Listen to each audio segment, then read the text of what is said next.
누가복음 19장 41절에서 44절 말씀입니다.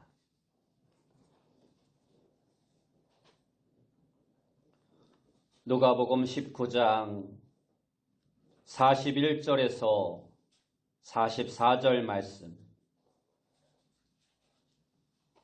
제가 봉독해 드리겠습니다. 가까이 오사 성을 보시고 우시며 이르시되 너도 오늘 평화에 관한 일을 알았더라면 좋을 뻔하였거니와 지금 내 눈에 숨겨졌도다. 날이 이를지라 내 원수들이 도둔을 쌓고 너를 둘러 사면으로 가두고 또 너와 및 그 가운데 있는 내 자식들을 땅에 메어치며 돌 하나도 돌 위에 남기지 아니하리니 이는 내가 보살핌을 받는 날을 알지 못함을 인함이니라 하시니라. 아멘. 우리 옆에 분들과 인사합시다. 만나서 반갑습니다. 다시 한번 인사합시다. 오늘도 큰 은혜 받읍시다. 오늘 우리가 읽은 말씀을 통해서 조국을 위하여 울어라. 조국을 위하여 울어라 라는 제목으로 함께 은혜의 말씀을 나누길 원합니다. 오늘은 3.1절 기념주일입니다. 올해는 우리 민족이 일제 제국주의의 식민 통치에 맞서 민족의 자주 독립을 외친 3.1절 106주년이 되는 날입니다. 1919년 당시 우리나라에는 일본군 3대 사단이 주둔하고 있었고 경찰서가 16,214개 지역에 배치되어 있었으며 22,000명의 헌병과 20만 명이 넘는 헌병 보조원들이 활개를 치며 포악한 방법으로 우리 민족을 억압하고 탄압하였습니다.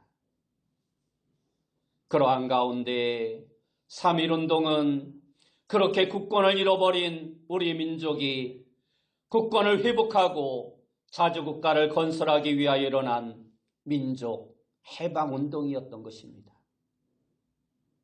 세계 역사상 각 나라마다 혁명운동이나 민족운동은 일어났으나 3.1운동처럼 전 민족이 일치단결하여 골기한 투쟁사는 일찍이 없었다라고 합니다.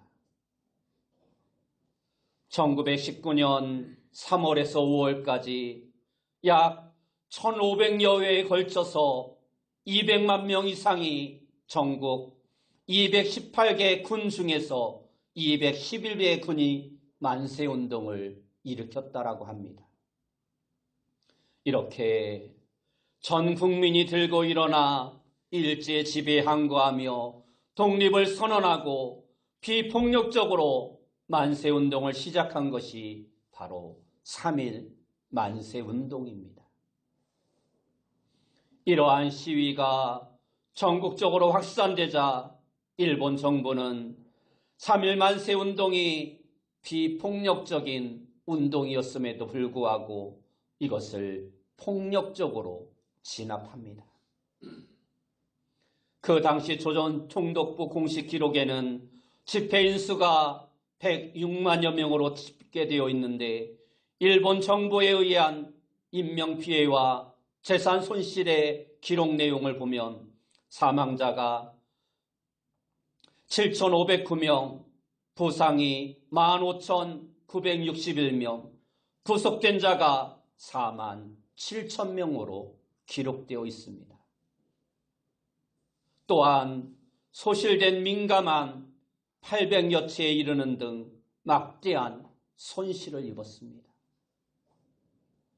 그때 희생자들의 대부분이 크리스천이었다라고 합니다.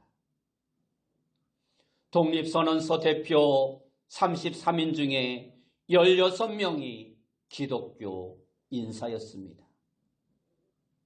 당시 천주교인들은 200만 명, 유교 불교의 인구는 300만 명을 넘어서는 큰 교세를 가지고 있었지만 기독교의 교세는 당시 인구 2천만 명에 불과 35만 명, 약 1.2%에 불과하였습니다. 그런데 만세운동으로 체포된 사람 가운데 기독교인이 239명, 천주교인이 1063명, 유교인이 55명, 불교인 41명으로 기독교인이 약 60%가량을 차지했다고 합니다. 이러한 모든 통계들이 역사에 그대로 남아 있습니다. 그렇게 당시 일제가 교회에 준 피해는 상상할 수 없을 정도였습니다. 완전히 소실된 교회당만 47교회에 이르렀고 그 중에서도 대표적인 피해 사례로 남아있는 교회가 경기도 화성에 있는 제암리라는 교회입니다. 일본군과 경찰은 1919년 4월 15일에 경기도 화성의 제암리 교회에 사람들을 다 몰아놓고 교회 출입문을 못으로 막아버린 후에 교회를 불질러 버렸습니다. 이때 교회 안에서 불에 타 죽은 사람이 23명이었고 들에서 총에 맞아 죽은 사람이 6명이었습니다. 그뿐 아니라 온 마을에도 불을 질러 온 동네가 잿더미가 되었다고 합니다. 하지만 그렇게 일제 강압적인 진압에 실패로 끝날 것 같았던 3.1운동은 우리 민족의 역사는 물론이고 전 세계사적으로도 큰 영향력을 끼쳤습니다. 3.1 만세운동은 일제 식민 통치에 숨죽이고만 있었던 백성들에게 독립에 대한 강한 희망과 자신감을 심어주었고 우리 민족의 자주독립 의지와 역량을 전 세계에 알리는 계기가 되었습니다. 그동안 극소수만이 참여했던 독립운동이 이제는 신분과 계급과 남녀노소 등의 차별 없이 폭넓은 사람들이 독립운동에 참여하게 되었던 것입니다. 가장 주목할 만한 결실은 이로 말미암아 1919년 4월 11일 중국 상하이에서 대한민국 임시정부가 수립됨으로써 체계적이고 조직적인 독립운동을 주도하면서 대한민국 정부의 정통성이 비로소 시작되게 되었다는 것입니다. 이 밖에도 3.1 만세운동은 항일 무장투쟁을 촉진시키는 계기가 되어 자주 독립의 기틀을 마련하였습니다.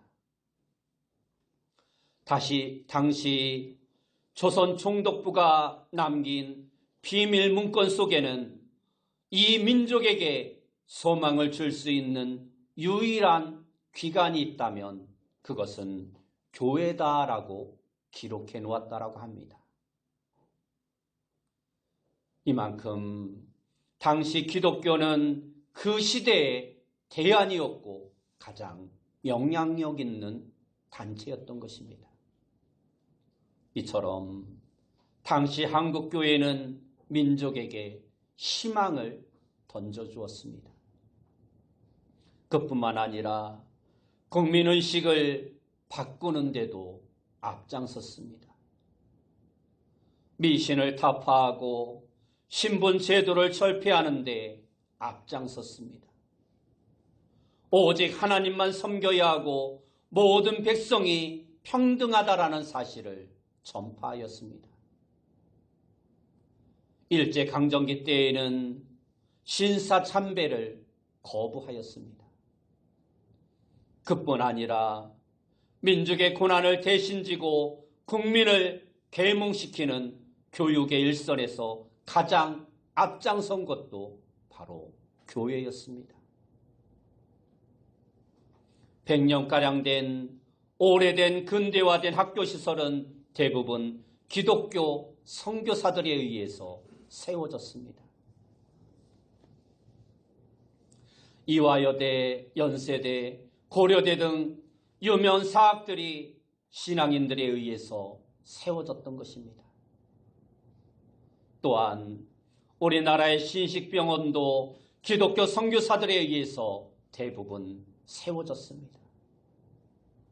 세브란스 병원과 동산병원, 예수병원 등 수많은 병원들이 세워져 백성을 치료하고 살리는 데 앞장섰습니다. 그뿐만 아니라 독립투사 중에도 절반 이상이 기독교인이었습니다. 우리가 잘 알고 있는 유관순도 안중근도 기독교인이었습니다. 이승만 대통령은 장로였고 김구 선생 역시 기독교인이었으며 건국준비위원회 위원장이었던 여윤영 선생님은 신학을 공부한 전도사였고 건국준비위원회 지방위원들 대부분이 목사나 장로였다라고 합니다. 그렇게 일제 치하에서 독립하고 1948년 7월 17일 재헌국회가 비로소 개회될 때 임시의장이었던 이승만은 단상에 올라가 지휘봉을 잡고 이렇게 말했다라고 합니다. 대한민국 독립민주국 제1차 회의를 이 나라에서 열게 된 것을 우리가 하나님께 감사해야 할 것입니다. 이렇게 개회를 선포하였고 이어서 모두가 일어선 가운데 이은영 목사가 기도함으로써 비로소 제1회 국회가 시작되었다라고 합니다. 이처럼 3.1운동은 그야말로 하나님의 역사 가운데 이루어진 은혜였습니다. 이러한 3.1운동이 일어난 지 이제 106년이 지났는데 지금 우리 신앙인과 교회와 기독교는 이 나라에 어떠한 영향력을 미치고 있습니까? 오늘 3.1절 기념주의를 맞이하여 다시 한번 우리 신앙인들이 자부심을 가지고 이 나라에 건전한 영향력을 미치는 국민으로 살기 위하여 우리의 현재 신앙의 삶을 돌아보아야 할 때입니다. 예수님 당시의 이스라엘도 우리가 일제 식민 지배를 받은 것처럼 로마 제국의 식민 지배를 받고 있었습니다. 그러므로 예수님도 로마 제국의 식민지에 억압받는 백성 중에 한 사람이었던 것입니다. 오늘 본문은 그러한 예수님께서 십자가를 지기 위해 예루살렘으로 올라가시면서 자기 민족의 현실과 미래를 보시면서 우시는 모습을 보여주고 있습니다. 본문을 다시 한번 보시기 바랍니다. 41절에서 44절 말씀에 오면 가까이 오사 성을 보시고 우시며 이르시되 너도 오늘 평화에 관한 일을 알았더라면 좋을 뻔하였거니와 지금 내 눈에 숨겨졌도다. 날이 이를지라 내 원수들이 토돈을 쌓고 너를 둘러 사면으로 가두고 또 너와 및 그 가운데 있는 내 자식들을 땅에 메어치며 돌 하나도 돌 위에 남기지 아니하리니 이는 내가 보살핌을 받는 날을 알지 못함으로 인함이라 하시니라 말씀하고 있습니다. 이 장면은 실제로 주 70년 로마에 의해 예루살렘이 완전히 함락되는 역사적 장면을 예언하고 있는 것입니다. 당시 이스라엘은 헤롯 왕이 죽은 뒤 로마의 총독에 의해서 직접적인 지배를 받고 있었지만 헤롯 왕의 손자였던 아그리파 1세의 친로마 정책으로 인해서 서기 41년에 아그리파 1세가 유다 왕으로 임명되어 유대의 통치를 맡게 됩니다. 하지만 이 아그리파 1세가 44년에 병으로 죽자 다시 유다는 로마의 직접적인 통치를 받게 됩니다. 로마 제국은 기본적으로 피지배 민족의 문화를 존중하며 통치자로서 균형을 유지하였으나 다신교 문화인 지중해 다른 나라들과 비교하여 유대민족은 유일신교라는 독특한 문화를 가지고 있었으며 유일신교인 하나님을 믿는다는 이유로 로마의 정치에 동화되기를 거부하며 로마와 끊임없는 마찰을 빚게 됩니다.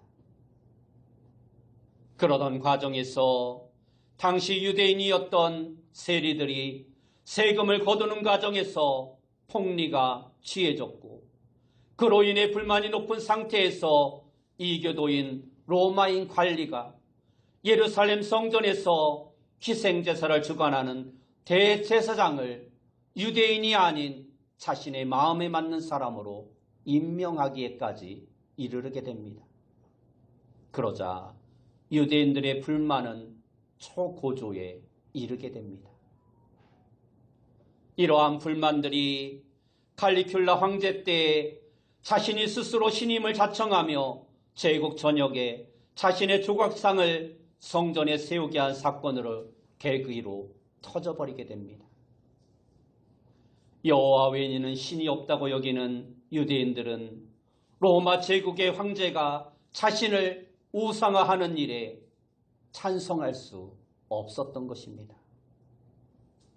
그렇게 촉발된 로마에 대한 항쟁이 본격적으로 시작된 것은 66년부터였습니다. 카이사레아 지역에서 시작되어 로마 군인들이 그리스도인들이 유대인 성전에서 다른 신에게 제사 드리는 것을 중지하지 않고 분노한 한 제사장의 아들이 로마 황제에게 기도하는 것과 다른 신들에게 제사 드리는 것을 성전에서 못하게 막아버립니다. 그리고는 열심 당원들을 이끌고 당시 예루살렘에 주둔하고 있는 로마군을 급습합니다. 당시 로마 군인들은 유대에 그렇게 많지 않았습니다. 그렇게 시작된 폭동으로 66년 6월경에 로마 세력은 완전히 유대에서 몰아냅니다. 얼마 없었던 군인들이 유대인들의 봉기로 말미암아 유대 나라에서 다 쫓겨나게 되었던 것입니다. 그러나 당시에 악명을 떨쳤던 네로 황제에 의해서 3개 군단 6만 명으로 이뤄진 로마 군대가 다시 예루살렘에 진입합니다. 그리하여 갈릴리를 비롯한 유대 북부 지역이 다시 로마에 의해 점령됩니다. 그러던 중 68년 네로 황제의 죽음으로 말미암아 로마와 유대의 전쟁은 약 1년 반 동안 멈춰집니다. 그러나 다음 황제에 의해 70년 티투스를 중심으로 한 로마 군인이 예루살렘을 포위합니다. 오늘 말씀에 나와 있는 것처럼 예루살렘을 포위한 로마 군의 지휘자 티투스는 성벽 외곽에 불사르고 목재와 흙으로 예루살렘 주변에 토성을 쌓습니다. 그리고 공성장비와 궁수, 투창병들을 배치하여 예루살렘 성을 공격하여 점령합니다. 치열한 전투 끝에 예루살렘 성은 완전히 함락되었고 수많은 사람들이 죽거나 포로로 끌려갔으며 예루살렘은 오늘 말씀처럼 돌 위에 돌 하나도 남지 아니하고 완전히 폐허가 되어버립니다. 그렇게 이스라엘은 멸망하여 1948년 독립하기까지 오랜 기간 동안 나라 없는 서러움을 겪게 됩니다. 예수님께서는 이처럼 자기 민족이 앞으로 겪게 될 이러한 비참한 장면을 미리 내다보며 비통한 마음으로 눈물을 흘리셨던 것입니다. 물론 예수님께서 지신 십자가는 전 인류를 위한 것이었지 자기 민족 이스라엘과 유대인들만을 위한 십자가는 아니었습니다.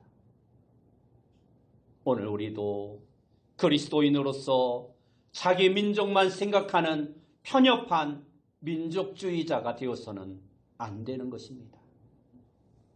우리는 전 세계를 가슴에 품고 기도하며 모든 영혼들을 구원하는 세계 복음화를 향해서 나아가는 자가 되어야 합니다.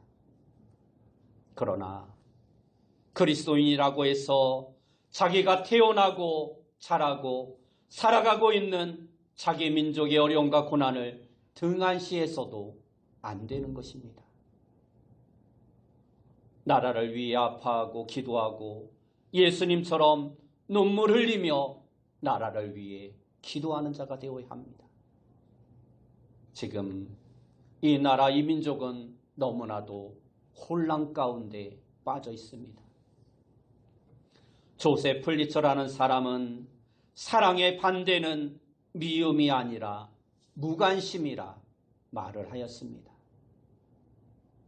미움은 그래도 그 대상의 존재 자체는 인정하지만 무관심은 아예 그 존재 자체까지 부정하기 때문입니다.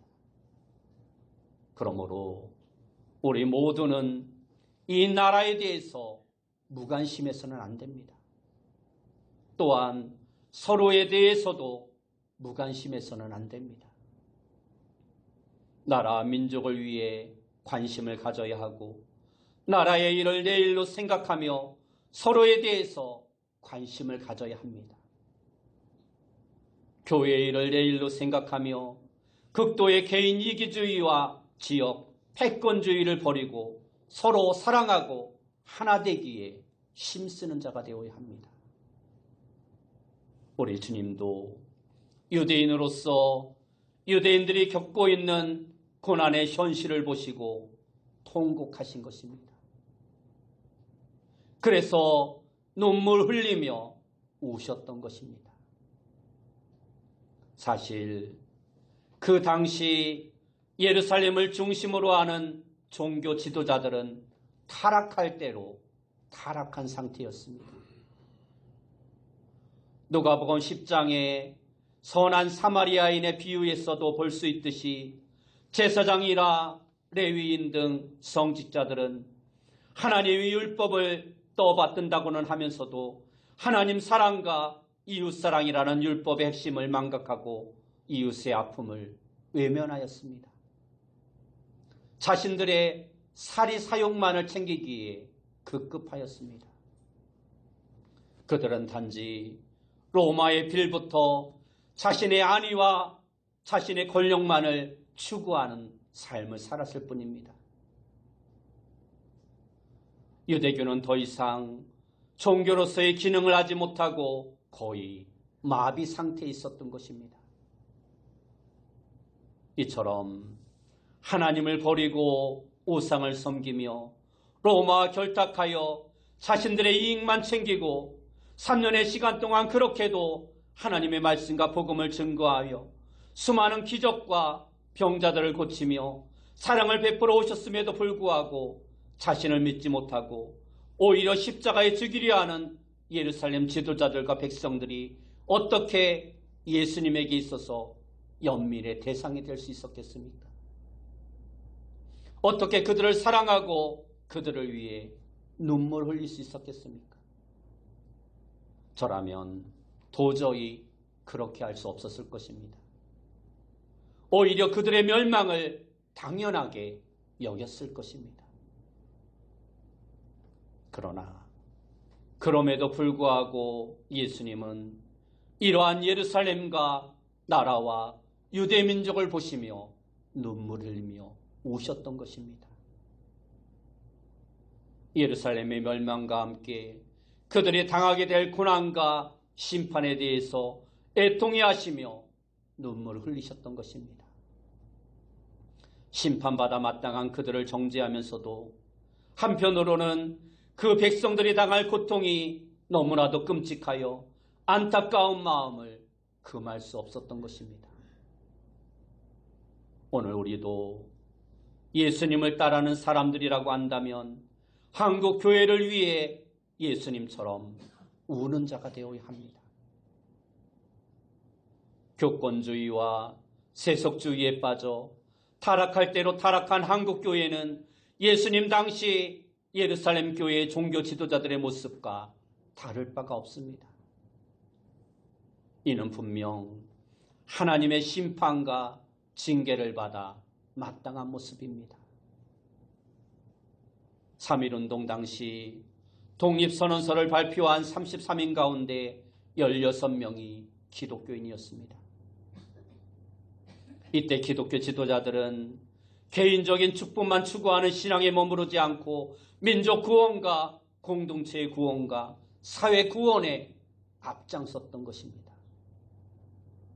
그런데 오늘날 한국의 대부분의 교인들은 교회의 울타리 안에 머물면서 개인적 안위만을 추구하는 개인 신앙에 머물러 있는 사람들이 너무나 많습니다.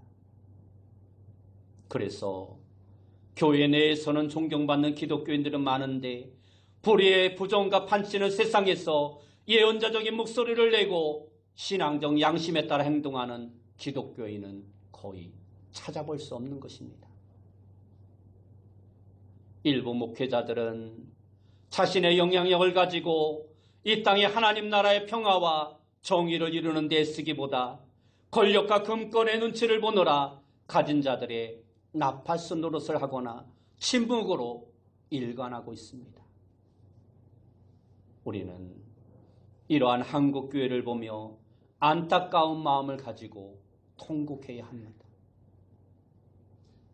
지난해 있었던 10월 27일 200만 전국교회 연합기도회와 같이 한국교회와 성도들이 나라와 민족을 위해 다시 일어나야 합니다.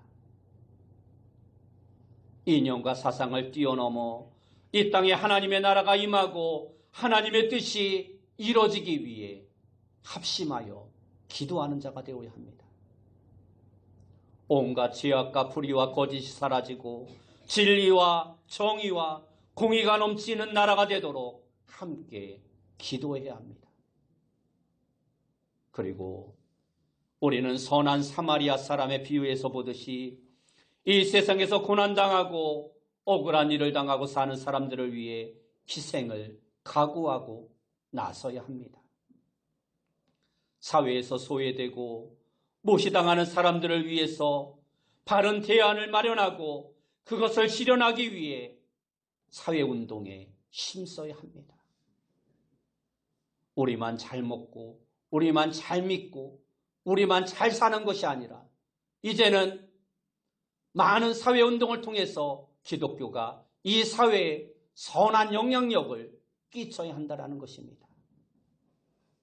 그것이 선한 사마리아에서 비유해서 보여주고 있는 기독교인의 모습이며 예루살렘 성전을 바라보시며 통곡하시는 예수님의 마음을 헤아리는 모습인 것입니다.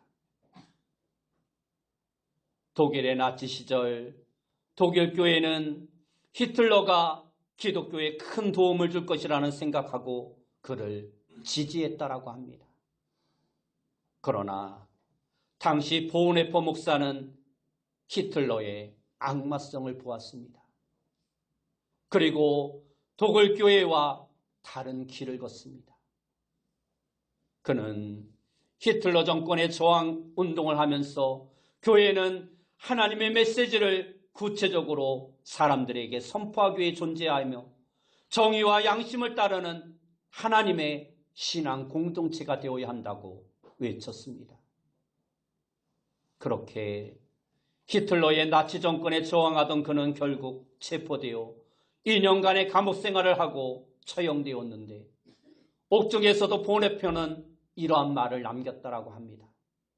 교회는 이 세상 안에서 세상과 더불어 세상을 위해 존재하고 고통을 받아야 한다라고 말했던 것입니다. 교회는 세상을 위해 존재한다라는 것입니다. 오늘 우리 그리스도인들도 보은해퍼처럼 이 시대의 역사와 교회를 보는 안목이 있어야 합니다. 독일 교회가 본헤퍼의 외침을 들었더라면 그 무서운 나치의 피비린내 나는 전쟁은 없었을 것입니다. 우리 한국교회도 이제 다시 일어나 역사를 바로 보아야 합니다. 지금 이 나라가 왜 이렇게 힘들고 어려운 시기를 지나고 있는가 다시 한번 깊이 생각해 보아야 합니다. 이 시대의 교회의 잘못은 무엇인가? 이 시대 그리스도인들의 잘못은 무엇인가? 깊이 있게 반성해 보아야 합니다. 그리고 이러한 시대 가운데 교회가 할 일은 무엇인가? 우리 그리스도인들이 해야 할 일은 무엇인가? 고민해 봐야 합니다. 무엇보다 먼저 우리 민족이 하늘과 땅의 주인이신 예수 그리스도를 주인으로 모시고 그의 말씀에 순종하는 삶을 살아야 합니다. 요즘 사람들마다 정치적인 문제와 함께 경제적으로도 불황이라 말을 많이 합니다.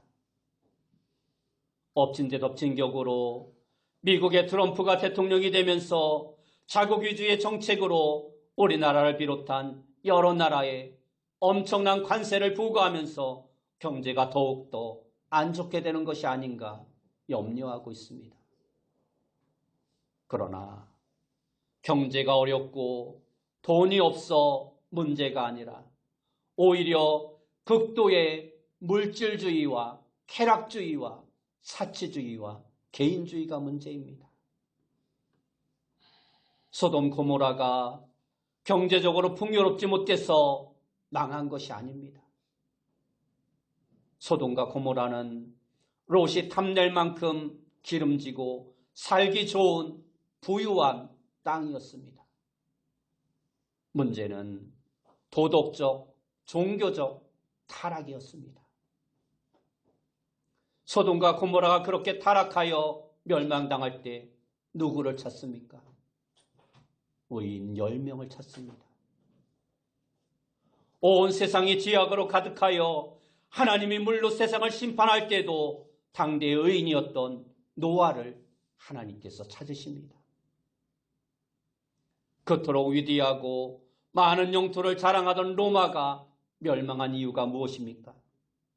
경제 문제가 아닙니다. 로마 제국의 쇠퇴와 패망의 역사라는 책에 보면 로마의 패망은 야만족의 침략 때문이 아니라 내적 도덕적인 퇴폐 때문이라 말을 하고 있습니다.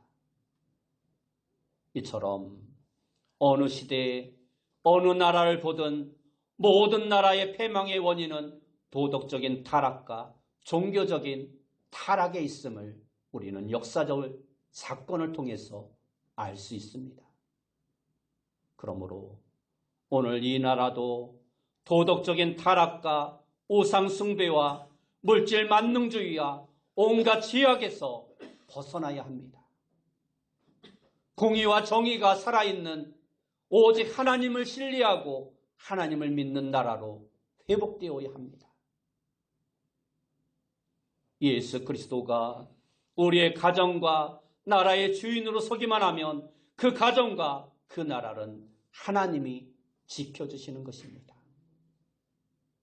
그것을 위해 우리는 최선을 다하고 한국 교회를 위해 그리고 이 나라와 이 민족을 위해 기도하며 울어야 하는 것입니다. 에스더는 죽음의 위험 앞에 있는 민족을 구하기 위하여 죽으면 죽으리라는 각오로 금식하며 왕 앞에 나아갔습니다. 모세는 자기 백성이 범죄할 때 차라리 자신을 죽여주고 백성을 살려달라 하나님께 애원하여 부르짖으며 기도하였습니다. 사도 바울도 내가 하나님의 은혜에서 끊어질지언정 내 민족이 구원받기를 원한다 기도하였습니다. 또한 스코틀랜드의 종교개혁자 존 낙스는 스코틀랜드가 아니면 나에게 죽음을 달라 하나님께 기도하였습니다. 오늘 우리도 이러한 애통한 심정으로 나라 민족을 위해 기도하는 자가 되어야 합니다. 여러분 모두가 오늘 3.1절 기념주의를 맞이하여 우리가 흘리는 눈물 한 방울 한 방울이 이 나라와 민족을 회복시키는 씨앗이 되기를 소망하며 예수님처럼 나라와 민족을 위해 울며 기도하는 성도님들이 되시길 예수님의 이름으로 축원합니다. 기도하겠습니다. 사랑하는 주님, 감사합니다. 오늘 3.1절 기념주의를 맞이하여 우리 모두가 다시 한번 이 나라와 이 민족을 위해 예수님처럼 울며 이 땅 가운데 하나님의 공의와 하나님의 정의와 하나님의 뜻이 이루어지도록 깨어 울며 기도하는 자 되어줄 수 있도록 인도하여 주옵소서. 예수님의 이름으로 기도드리옵나이다. 아멘.